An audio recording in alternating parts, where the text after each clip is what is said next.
it is a good reminder to artists that are listening out there that if you feel powerless in this world, actually you have all the power.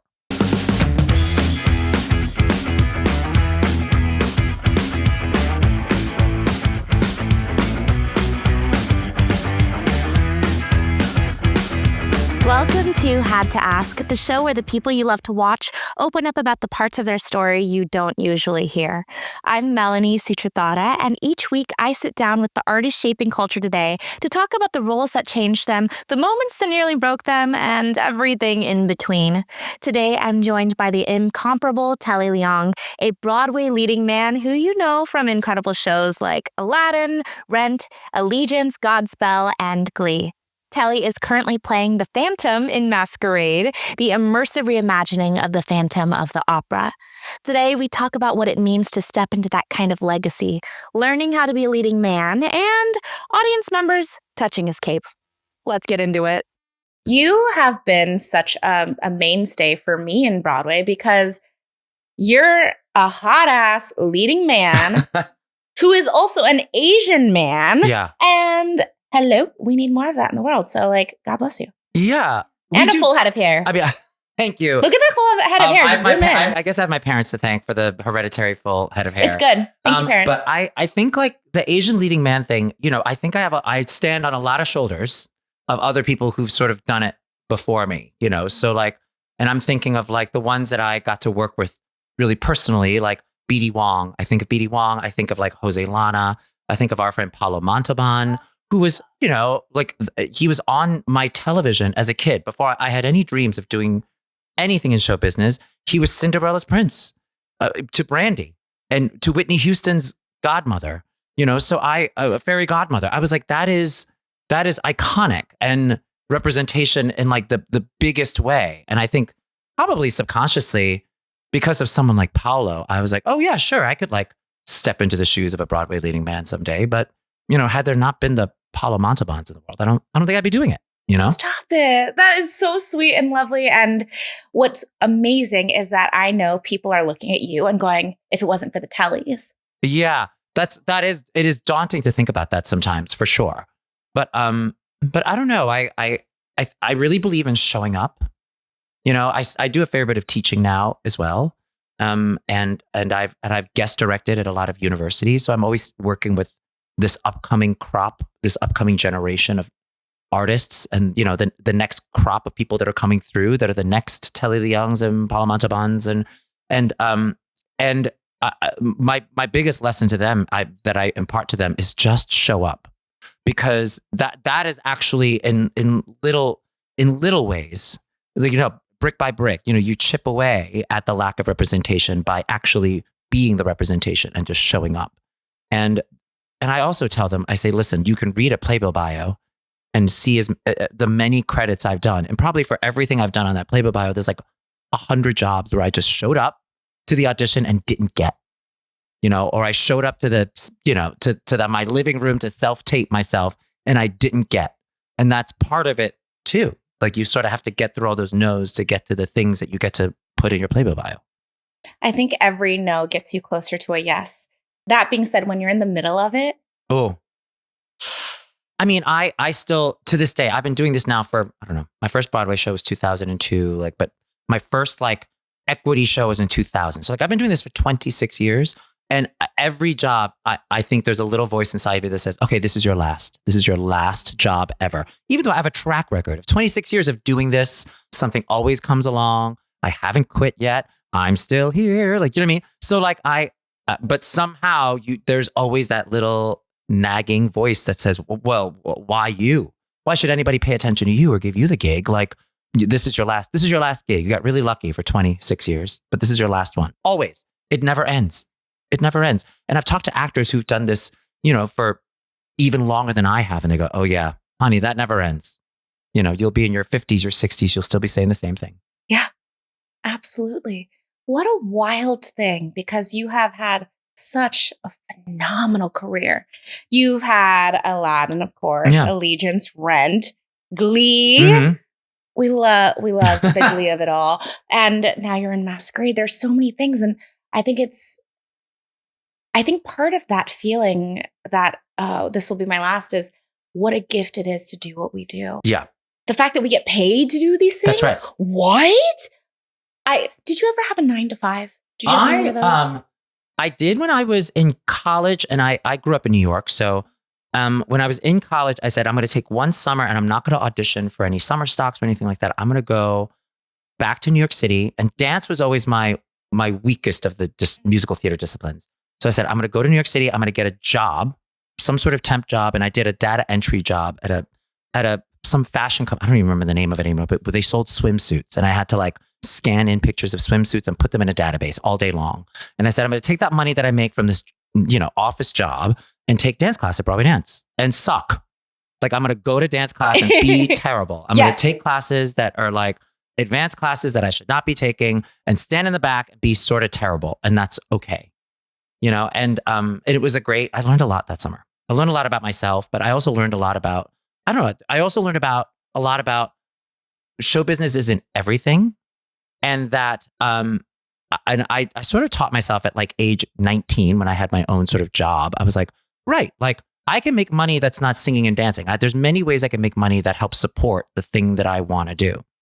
And there's always that, So here I am, I'm doing the thing that I sort of don't really love, which is a data entry job, scanning swimsuits and putting in, a medium size, and there's 60 of them left in storage, like whatever it is, right? Like, and then going, but that money I make doing this sort of boring job is helping support my growth as an artist at night when I go and fall flat on my face at dance classes, at Steps and Broadway Dance. And you are so funny, because what I'm seeing is that Telly does not do things the easy way. You could have gone to what we call a beginner class. Well, I did go to those.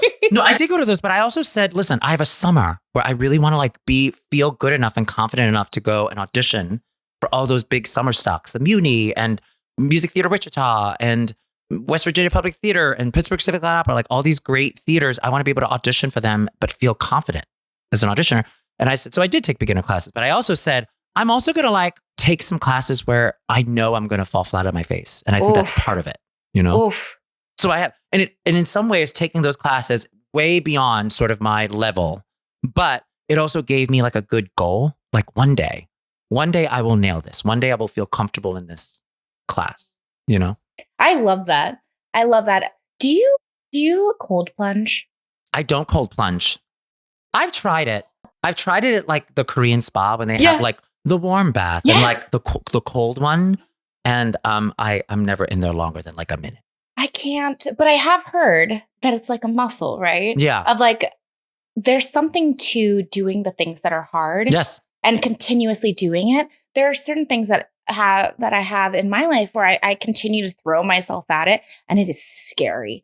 Every single time it is scary. It does not feel good. Similar to auditioning and acting. Like, there are things that I auditioned for this role. I've auditioned in this past year. I'm really grateful that I have an incredible team, and they've sent me in for these roles that would have been life-changing, like absolutely life-changing. Didn't book, but I think there would have been a time where I got those scary auditions and went, I'm not ready. I'm not going to do it. And now I'm like, well, how will I ever get ready if I don't try? That's right.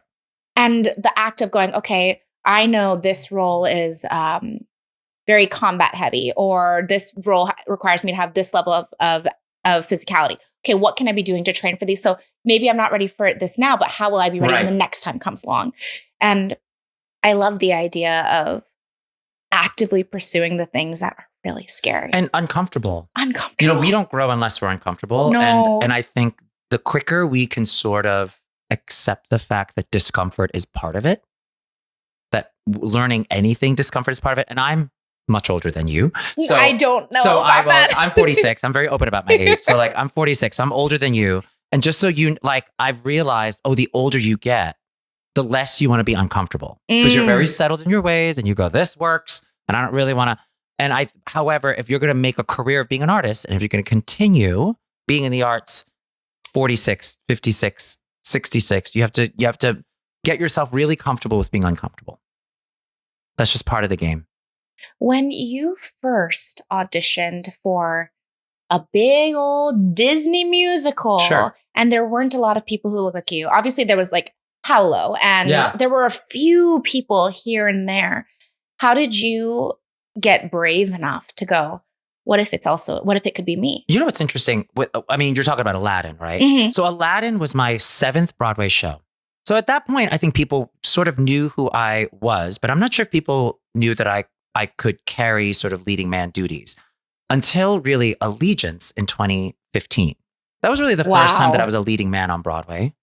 And that was, full disclosure, a tough show to do because even though it was a success to me artistically, and it was a success sort of like in the conversation that theater was making that year. We opened the same season as Hamilton. We opened the same season as Waitress. We opened the same season. I think Bright Star was also that season. It was a really exciting season. So much of that season was about like, what does it mean to be an American? And this is what America can look like. Good, bad, and ugly. This is all of it, right? And I felt like we were a successful and vocal part of that conversation that Broadway season. Hamilton being the one that probably had the biggest loudspeaker for that and continues to do so. But it wasn't a success monetarily. So, being a leading man on a show where you look out in the audience and you see, right, there's only 60% of a Broadway house here is hard. And there's something that nobody really teaches you. And no matter where you went to college for musical theater, nobody teaches you how to be a leading man and be the morale of a company. How you sort of rally the troops and go, okay, like how do we make sure that we go out there and we deliver the best show we possibly can? We have to make sure that we at least enjoy each other backstage and be reminded that every day we get to do this is a wonderful opportunity for us to move whoever's in the audience that day and to relish every minute that we get to do it. Because guess what? Your closing notice might come at any day when you're a show like that's teetering on the edge of, are we closing, are we not? And that show, I would say, like, the capper on that side of the story is that show would end up having a legacy and being a success because of the live capture of that show. 10 years later, 11 years later, people still come up to me and they say, I loved you in Allegiance because there was a live capture and people all over the world have access to that. Now they can download it and watch it on their laptops. People are assigned to watch it in their American history classes now, so that's been really great. So the show that opened and closed in 4 months that everybody thought was a flop is actually, in my eyes, quite a success. But it was really that show that sort of helped me discover who I was in a leadership position of a company.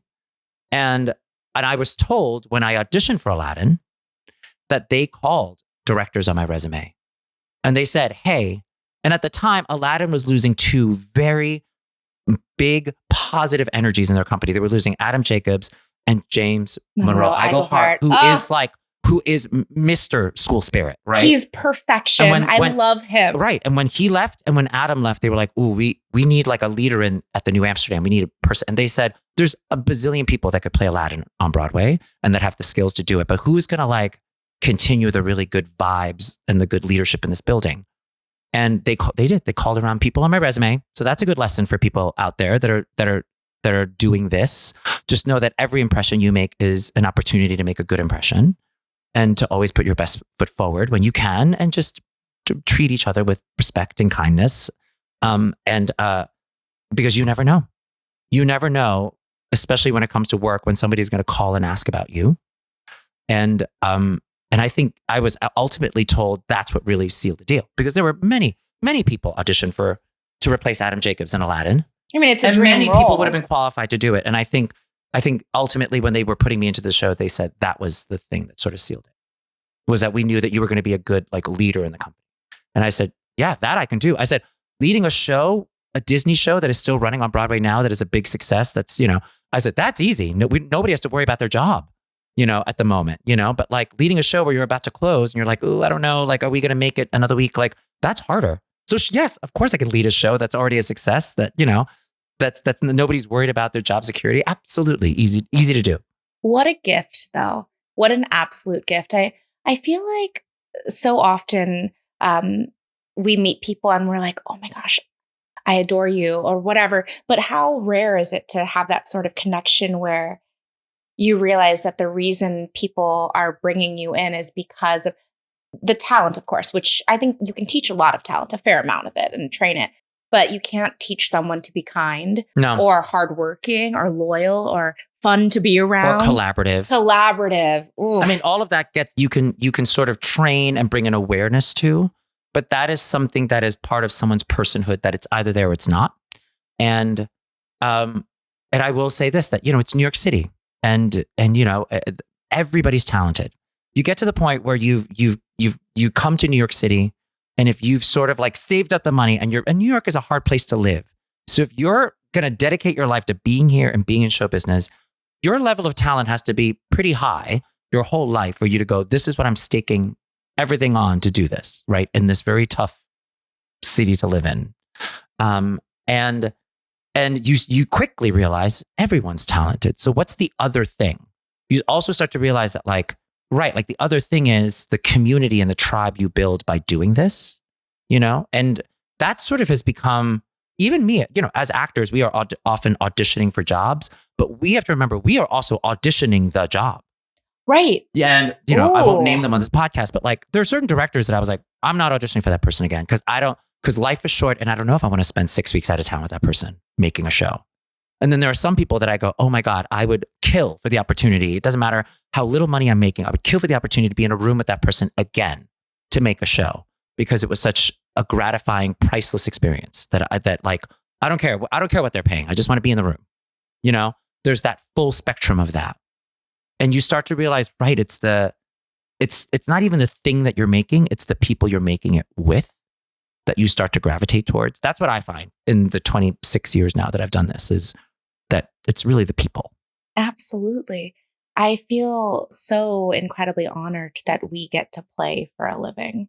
I had quite a bit of time where I worked corporate, and I was well on my way to having a corner office. Yeah. And I remember my office at the time looked down on Bryant Park, and I would watch the seasons pass of the beautiful, the movies on the lawn, and everybody coming out with their picnic blankets. And then then it becomes fall, and then it becomes winter, and you see the ice skating rink go up. And I feel like I would just look out that window and watch people in these really specific moments and points in their life. Because if you're going to Bryant Park, for the most part, you're most likely a tourist, and you're coming in here and you're like, this is my dream. I saved my whole life to come and visit this one time. Right.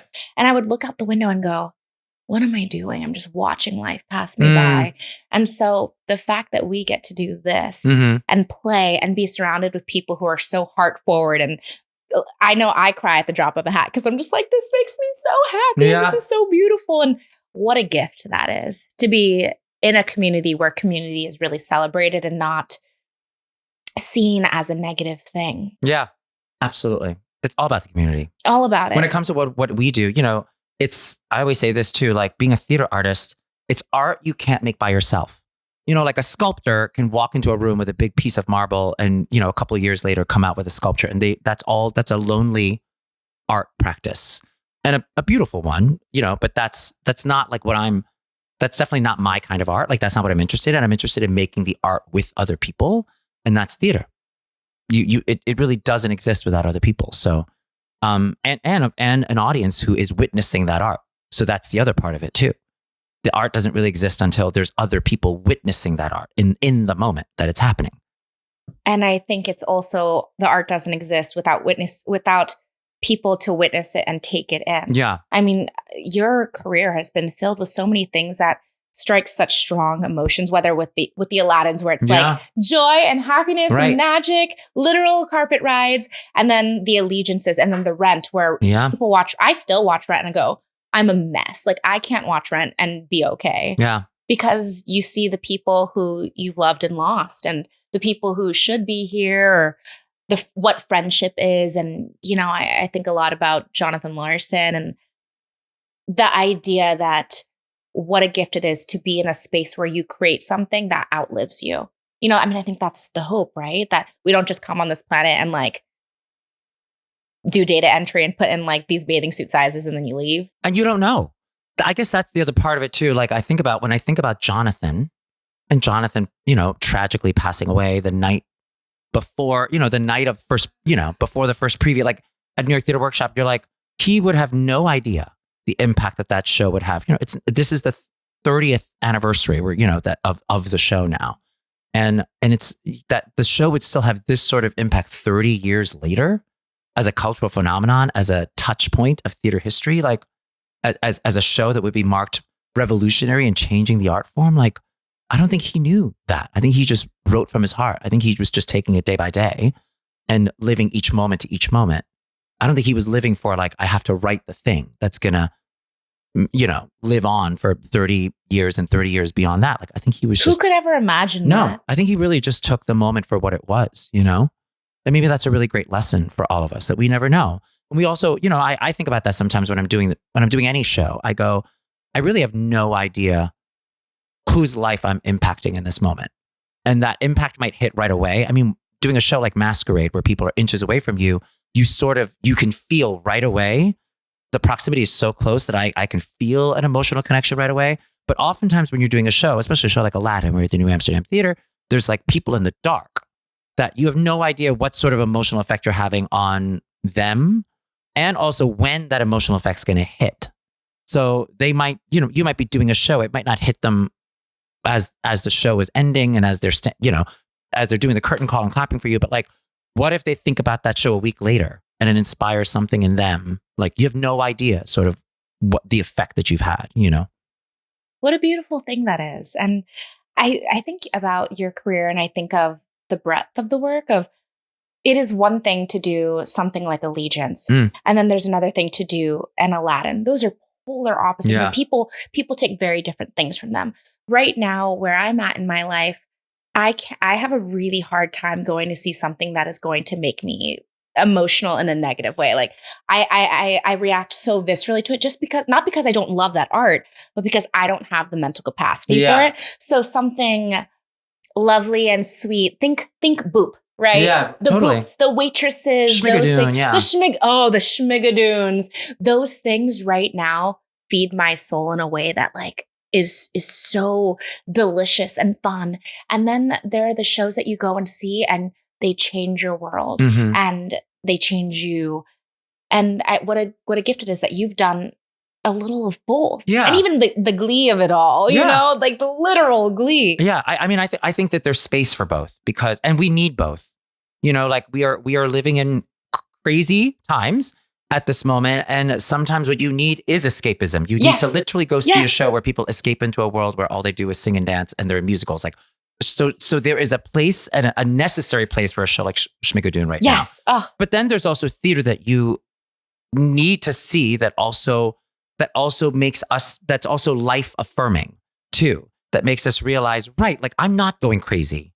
Like the things that are happening in this world, sociopolitically, socially, are things that other people are seeing too, right? Oh, great. Somebody else has seen it too and they're writing a play about it. Awesome. Do you know what I mean? So I there's a play that I want to shout out that I just saw recently at the Signature, Moscow, which was the Lauren Yee play. Is it called Moscow? Return to Moscow? Is that the name of it? Well, let's figure it out. We should look it up. Yeah, I would love to. So I wish somebody had a smart device that we could look up what the name of it is. I wish. It's called Moscow. But I literally just saw it at the Signature. It's a brand new play. Okay, tell me more. And it's fantastic. Is it called Moscow? No, I love it. Especially because the last name is Yee. We're having a Google moment right on the podcast. Mother Russia. Mother Russia. Okay. Okay, tell me about Mother Russia. Mother Russia. Okay. It took place 1992, Russia, right after the fall of communism. And and that period in history is fascinating to me because growing up Chinese, like my parents grew up in communist China during the Cultural Revolution. It's a wild story, but my parents actually, as kids of the Cultural Revolution, they grew up in Guangzhou, which is the south of China. And at the time, Hong Kong was a British Commonwealth. It didn't belong to China yet. So they swam 7 hours from China to Hong Kong to be political refugees. And when they got to Hong Kong, they could seek political refugee status from the British government, from the Chinese government, from the oppressive communist government. So like the whole idea of like communism and communism China, it's something that like I have like personal family connection to. And there's a generation of people that did that. Like my parents are not unique. Like I've slowly begun to learn that like people my age, their parents, if they grew up in China during that time, they were all part of this generation of teenage freedom swimmers that literally jumped in the water and risked their lives, swam in shark-infested waters to be political refugees in Hong Kong. Now Hong Kong has been handed over back to the Chinese government. It belongs to China once again. That has its own sort of like political like complications and all of that, right? But this play, it's right after the fall of Gorbachev and the rise of Boris Yeltsin, and just a country in transition, and so much of that I think is reminding me of sort of what is happening here, what could potentially happen here.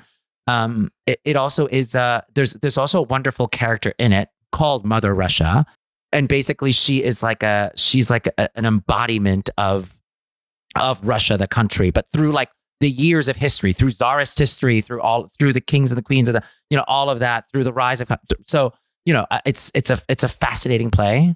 And if you get a chance to see it, I mean, they had a premiere at the Signature, but I hope, like many of Lauren's plays, that they'll just produce it everywhere now. It's so good. Oh, but then again, you're like, oh right, like somebody is taking everything that is sort of happening sociopolitically in the world and boiling it down to this really funny, poignant play. And I was like, oh my God, it's life affirming, because you're like, they see it too. Like we're not alone in this world going through all the crazy, I think that's what art is meant to be. Yeah. I've had conversations a lot recently about how I've been very offended by the internet. No one's personally offended me, but I take offense with things happening in the world. A lot of comments have come forward saying like, why don't you just look pretty and say your lines and leave the politics for people who are more qualified. And I think that as artists, we have the ability to tell stories, and what better way to show what our humanity looks like than through art? There's a reason why authoritarian governments silence artists first. It's because they know we are potentially dangerous, and the danger is subversive, because we know how to hide. We know how to weaponize people's hearts and minds. And sometimes we don't do it in the most overt way, that somebody standing at Union Square with a sign starts revolutions. Like we do it sometimes with laughter or a song or music, and it buries deeper, and the message buries actually deeper into people's beings and souls when we're able to do it in an artistic way. It leaves an impression that is longer than any sort of political protest can ever do, because we've moved people. So it is a good reminder to artists that are listening out there that if you feel powerless in this world, actually you have all the power in the world to make the kind of art that moves people. And keep in mind, sometimes that art is also not only meant to make people laugh, but it's also meant to make people think, and it's meant to make people cry and feel, and that will hopefully move them to action. I believe that joy is the ultimate resistance. And by proxy, I think love is the greatest act of resistance. Yeah. And I think now more than ever, seeing things that fill you with joy and love, seeing things like Masquerade, so necessary to put your phone away. Yes. The whole time and be in it.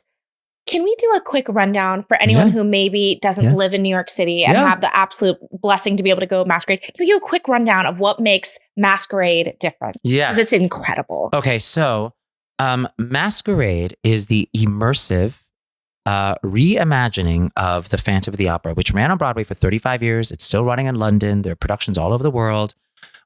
The concept of Masquerade is that Phantom has closed on Broadway.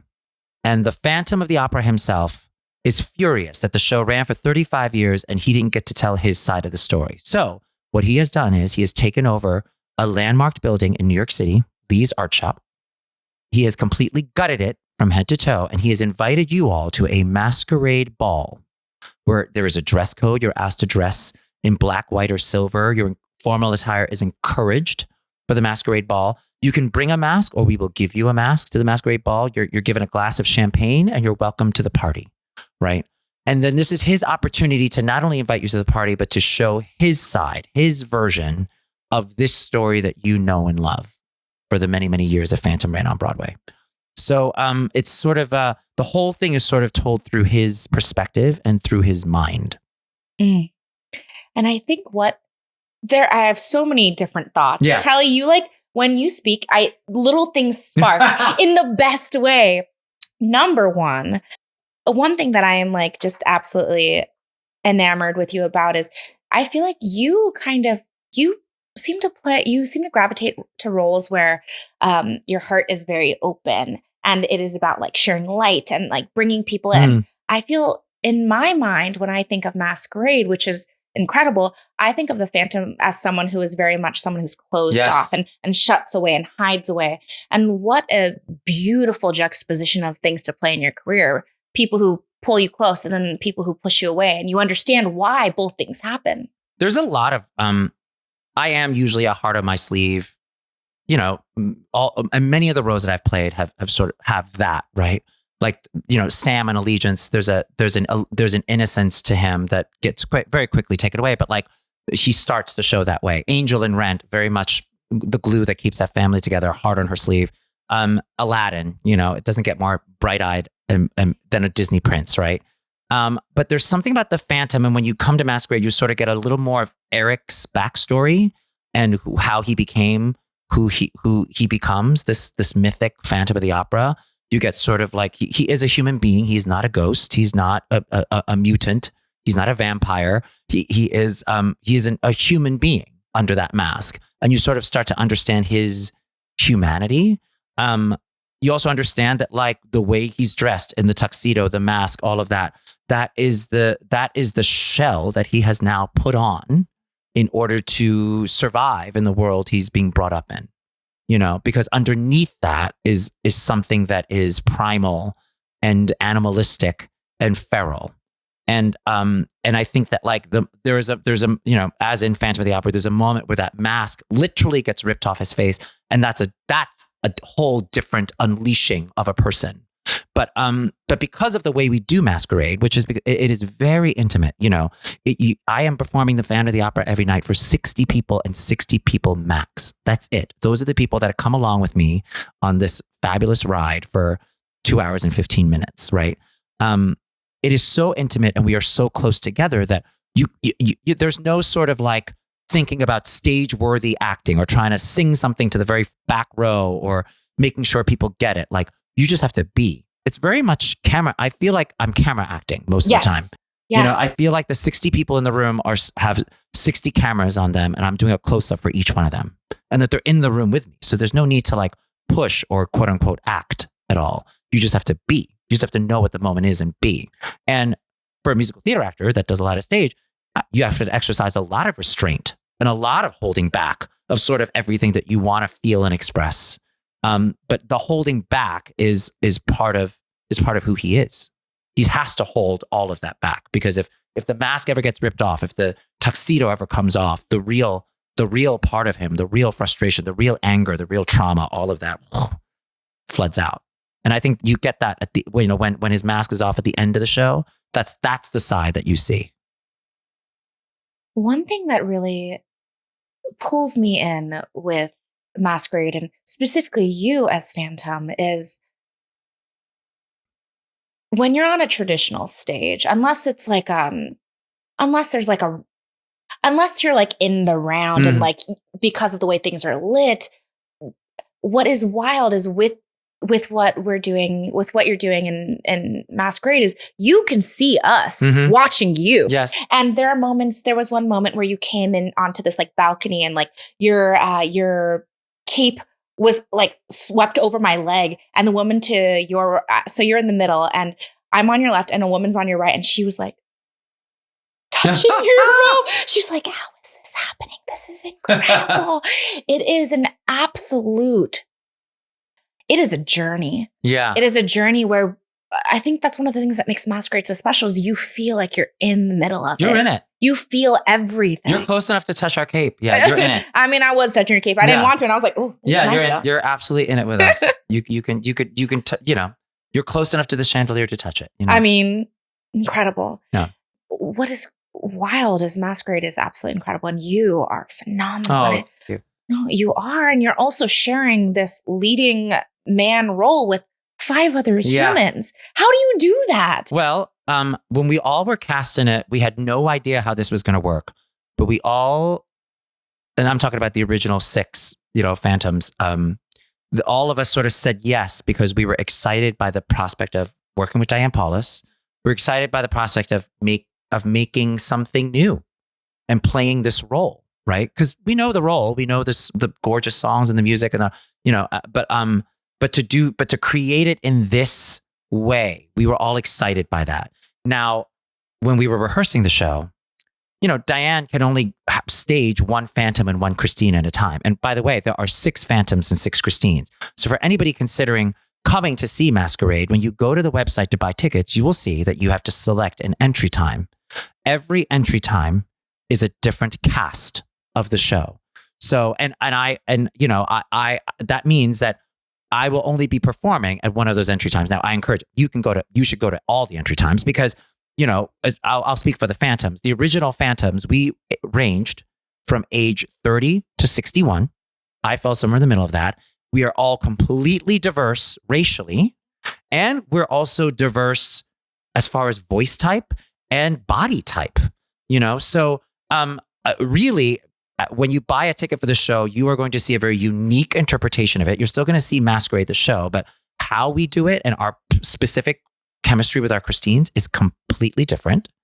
So, you could, if you were to, I'm 7:15, but if you were to come to 7:30 and see, Hugh Panaro play the Phantom, it's a totally different take. He's 61 years old. He has done Phantom of the Opera thousands of times on Broadway. Like, it's a totally different vibe, right? So I will first of all say that. But when we rehearse the show, Diane could only work with 1 Phantom, 1 Christine. So the rest of us would be watching on the side and learning it like swings and understudies. So we would be taking notes. And once a pairing was sort of set and the blocking was sort of set, Diane would go, okay, cycle through, pulse 2, pulse 3, pulse 4. Now, every time another pulse got up and rehearsed something, we would, because we're our own individual actors, we would come up with new business. So then Diane would watch something, go, oh, I like that. Keep that. Everybody keep that. Oh, wait. Oh, that thing that Telly does, that's for Telly only. That moment, actor's choice. Phantoms, you can choose what you want to do in that moment yourself. Dealer's choice, whatever you want. And that's how we sort of found the show together. But really, what that created was, first of all, like this brotherhood of Phantoms, all 6 of us figuring out this track together. All 6 of us on a very active text thread still to this day going, hey, by the way, I was in the attic and I figured out this little trick for this moment. Take it or leave it if you want it. Here's a suggestion I got. Or, we would help each other find it. The amount of ego checking that has to happen for that to happen, for 6 leading men to share a role where there's not even a curtain call. Right. And it's not even officially announced what times we are playing our roles. So but I think that speaks to sort of what the process was like and sort of the remarkable artists that my fellow Phantom brothers are, is that we all went, you know what, we're here making something together that has never existed before. And we share this. Like we are all, and all of us have been leading men at some point. And all of us have gotten the last bow in a show at some point. Guess what? There's not even a curtain call at this show. We don't even bow at the show because it's not about that. It's about this journey that we're taking the audience on through this theatrical experience, through the journey that literal physical journey they take through this building with us. And that's what it is. And that's what we leave you with.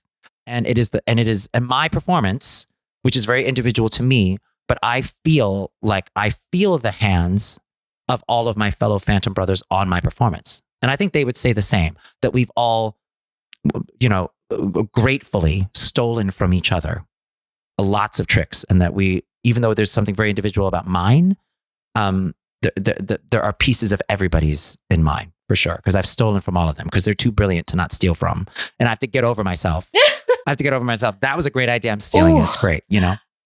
I love what you said about ego. Mm-hmm. I think as a performer and I I don't do as much theater as I would like anymore. Mhm. I mostly because your girl really enjoys being on set for like a few days and getting residuals. Yeah. God bless residuals. I did get one the other day that was for like 4 cents, and I went, Yeah, that happens. "You didn't need to send me that. No, thank you." Yeah, sending the check costs oh more. yeah, I went. This than the 4 hurts me, but I love the idea of letting go of ego. Mhm. I think specifically in film and TV, and generally in stage, only one person gets the part. Oh, yeah. Only one. And it doesn't matter that you are incredible.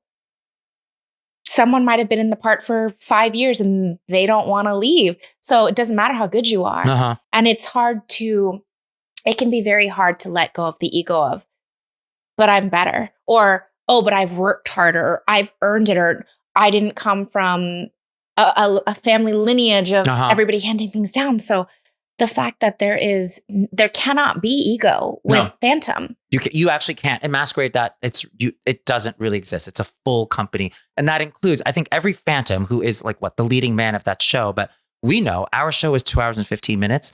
Guess what? There's the Carlotta and the Piangi and the managers. There's only one of them. Their show is a full 3 hours. They do every pulse. They are so, and their job is significantly harder than ours, even though we're playing the Phantom. And you have to give it up to them, so nobody has a princess track at Masquerade. Everybody is working very hard. But I think the result of that hard work is that audience feels like they are very well taken care of moment to moment in that show. Absolutely. And that includes every crew person, our stage managers, our butlers who are like ushers on crack. Like they are unbelievable. They are unreal. They are like ushers, super ushers, like a plus, like that. Because they do more than just usher people. Like they are really there to keep an eye on the whole room and keep everybody safe and keep the movement of the audience flowing, which is just as important for artistically for the pacing of the show. I absolutely love that, and I really appreciate that you shout out the ushers of that show because we've all been to shows where you're getting shouted at for no reason by people. And I understand that everybody's coming from a different place. When I've been to Masquerade twice and have been so blown away by how taken care of we all felt. Like every room, they see how the joy that we are filled with. And I feel safe. I feel like I don't need a distraction of my phone. I don't want anything. I just want to be here. Yeah. And I think something as beautiful as Masquerade, and there's so many wonderful pieces of art right now where I feel like what a blessing it is that we can escape into this world, that we get to do this. And we need the escape. We really do. We need a moment. And I feel like the escape that we're offering Masquerade, because we are forcing you to like put the sticker on your phone and check your phone, and because we are because of the proximity of the performances and how close you are to all of us, like we are encouraging you. We are almost demanding that you be present with us. I feel that. I feel a specific like pressure to be really on and present in Masquerade that I've not experienced in any other show I've ever done, because there are moments in a Broadway show, you're doing 8 shows a week. It's been years. You could be singing, the end of Act 1, the big song that like, and there are times where you're like, I'm thinking about what I'm eating for dinner at the end of tonight, because it's, I've done this show for X amount of years. And that's human, by the way. That's not you being a bad actor. That just naturally happens sometimes. And then you have to find ways to like get yourself back on and find, but in Masquerade, that's not happened at all. And it can't happen, because you all are too close for us to not actually be in it in each moment with you and with our scene partners, because you'll see it. You'll see if we check out. Audiences might not notice if you check out as much. If they're in the dark, there's an orchestra pit between us and I'm on this side of proscenium. People don't notice it as much. But that distance, that intimacy, I think there's no way. I am on for 2 hours and 15 minutes and that is the only thing I'm thinking about. And it's beautiful to be able to challenge yourself to do that as an actor. Absolutely.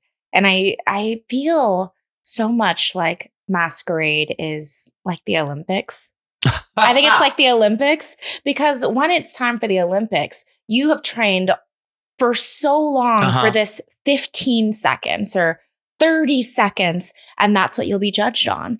And, with technology, I mean, if this wasn't a show, I'd be able to zoom in. I could see like your individual eyelashes. Yeah. And when you're standing next to me, I'm like, oh, that's Telly. Like, he's so close to me. I can see the graph sauce of it all, Yes. which Oh my we gosh. joked about. I know we're a wet cast for sure. You see the snot and the tears and the spit and all of it. I love it. What a gift it is, and I am just really fortunate that we get to live in a time of Telly. Oh gosh, It's so good. The time of Telly is incredible. It's incredible, and I think to myself, like when I was growing up, I saw so few people on television who looked like me.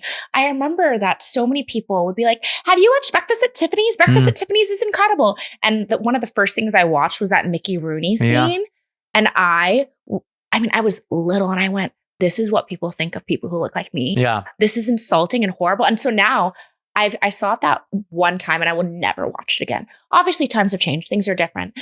But I think what a blessing it is for little kids and so many of the ones that you're teaching, like the young adults and that you're teaching, who get to see someone who looks like you, not only being in like the one show where this is meant to be an Asian American man, but, oh, you're one of the Phantoms. Yeah. Or like, oh, you're this role that doesn't require, the storyline is not about you being an Asian American man. What a gift that is. It is truly a gift. And a lot of that is also, I have to shout out the team for doing that. That Diane did pick 6 very diverse, diverse body type, diverse age, diverse racially, diverse voice type Phantoms that she saw that possibility. That was part of her vision, and I think that's part of when an IP exists as long as Phantom does, and is as beloved as it is all over the world. That show has now played so many countries and been translated into so many languages. Like people love it, and people want to see themselves in it. It does mean a lot to me when a tourist from Japan or a tourist from China is in my pulse and sees me do it. Because I think they're seeing a little bit of themselves relate to this character, and through the fact that we share a skin tone, and that helps them, and maybe they've not seen this role done in that way before, So I'm very, and I'll also, we don't quite know the origins of Eric. Who's to say Eric didn't come from the East and joined the circus, and like all of that, like in France, and like it's a traveling carnival anyway, So why not? Why not? I think when I like zoom out and I think of like what Telly feels like in my brain, especially now that we're friends and you can't escape me. Nope. I know where you work. I've literally been at your workplace. I violated your robe. I did not, but it was there. And I went, oh, hello. I think why not is almost like a through line of your career of like, not only why not, but like, why not me? Why not me? And what a gift that is. Like, yeah, I think about that often when I like go to auditions, and I had a really wonderful manager. She's no longer with us. She's passed away, but she was my first like manager that really pushed a lot of amazing careers. Her name is Joan Sittenfield. She was the manager for so many people we know. Charlotte Dembois and Leslie Odom Jr. and Uzo Aduba and myself. And I mean, she had an incredible like client list. One of the things she says is it's just your job to go in there and convince people that it can be you. They might not think it's you. Like they might not be thinking it's you, but why just show them why it is you for 5 minutes. That's all you have to do for 5 minutes, that it could be you. That's it. That's your job. So, and if you can set them at ease and go, right, if I were to hire this person, I wasn't thinking this person, but now that they've shown me, I am now thinking this person. I can't stop thinking about this person in this role. That's it. Then you've done your job. You might still not get the part because there's so many other factors that go to like being cast in a role. Are you too young, too short, too tall? You don't look good with the other lead in the show, like whatever it is. But at least you've done your job and you've left that impression and you've changed somebody's mind. And that's all we can really do. And that's from Joan. Thank you, Joan. Yeah, thank you, Joan. Thank you, Joan. I feel so inspired by you. And I feel so excited because I know you are so fond about educating. And I think of how much better like the New York City community is and all the people that you've touched along the way when you've been in all these different countries traveling for all the things and the glee of it all, where I can just turn on my TV and be like, there's Telly. Yeah. You know, what a beautiful thing. This has been so lovely. Well, thanks. This and is I'm so fun. inspired. You're so great. This was great. Telly, you're fantastic. I adore you. Thank you for joining us on Had to Ask. Thanks. We'll see you next time. Ciao. Ciao. Cheers.